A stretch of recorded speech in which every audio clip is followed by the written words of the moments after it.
ہمارے ذہنوں میں جو معیارات بیٹھے ہوئے ہیں وہ کیا ہے؟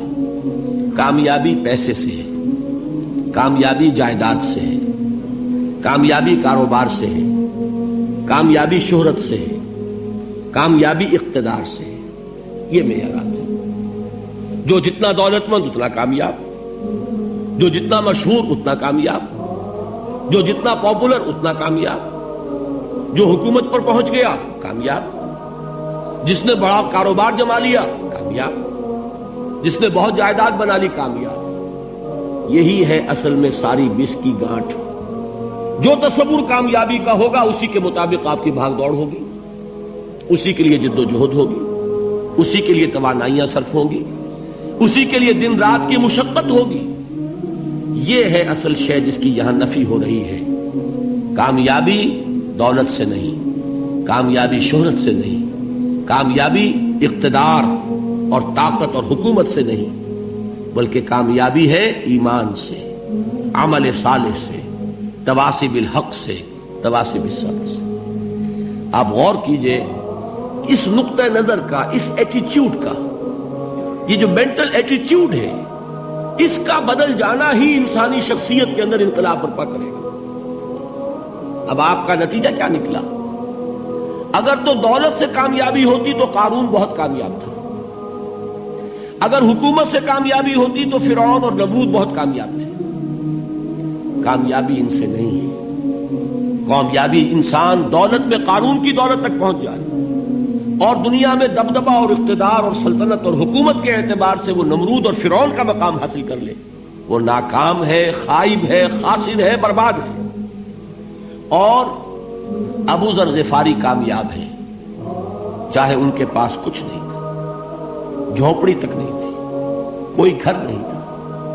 حضور نے فرمایا ہے اللہ کے کچھ بندے ایسے ہوتے ہیں جو کسی محفل میں جانا چاہیں تو انہیں اجازت نہ ملے، جو کہیں اگر رشتہ کرنا چاہے کوئی ان سے رشتہ کرنے کو تیار نہ ہو، کہیں کوئی سفارش کرنا چاہے تو ان کی کوئی بات ہی نہ سنے. لیکن اللہ کے ہاں ان کا وہ مقام ہے کہ اگر بھولے سے بھی کسی بات پر قسم کھا بیٹھتے ہیں تو اللہ ان کے قسم کی لاج رکھتا ہے. یہ ہے فرق. یہ جان لیجیے اچھی طرح.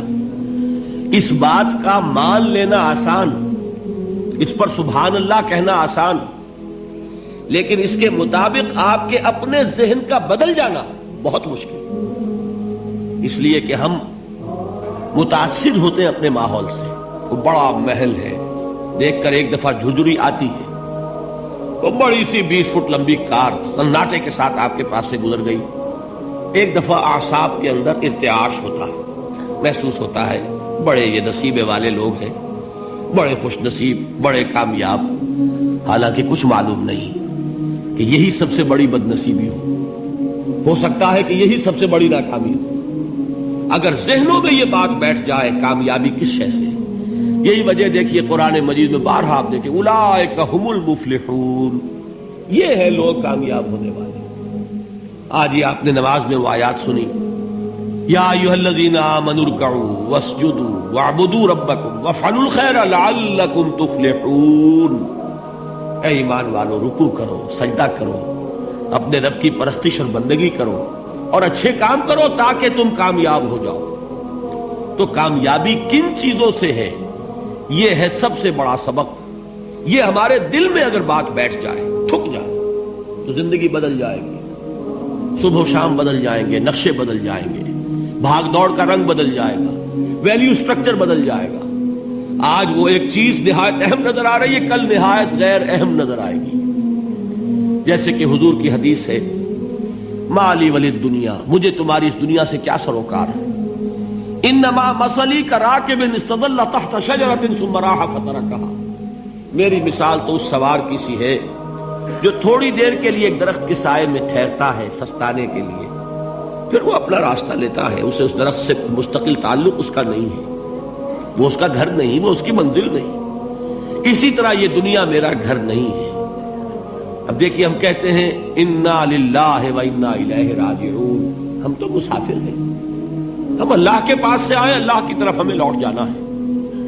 کن فی الدنیا کانک غریب و عابر سبیل، حضور فرماتے ہیں دنیا میں ایسے رہو جیسے کہ تم اجنبی ہو یا راہ چلتے مسافر. لیکن یہ طرز عمل کب ہوگا؟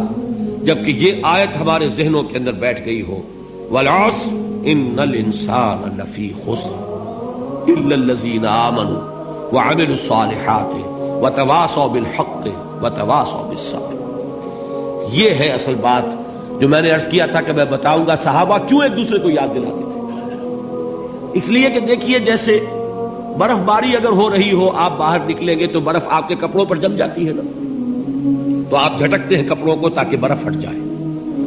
ہمارے ایمان پر اس دنیا میں رہتے ہوئے جب ہم متاثر ہوتے ہیں ماحول سے تو گردہ آ جاتا ہے، برف پڑ جاتی ہے، اس کو جھٹکتے رہنے کی ضرورت ہے۔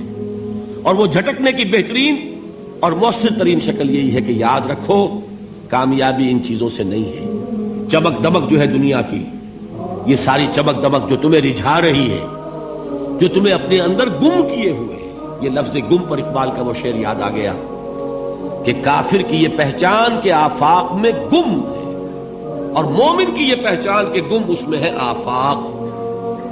تم گم نہ ہو کر رہ جاؤ، اس میں مبہوت نہ ہو کر رہ جاؤ، مرعوب نہ ہو کر رہ جاؤ، دنیا ہی کی محبت تمہارے اوپر ڈیرے نہ ڈال دے، تمہارے دلوں کے اوپر مسلط نہ ہو جائے۔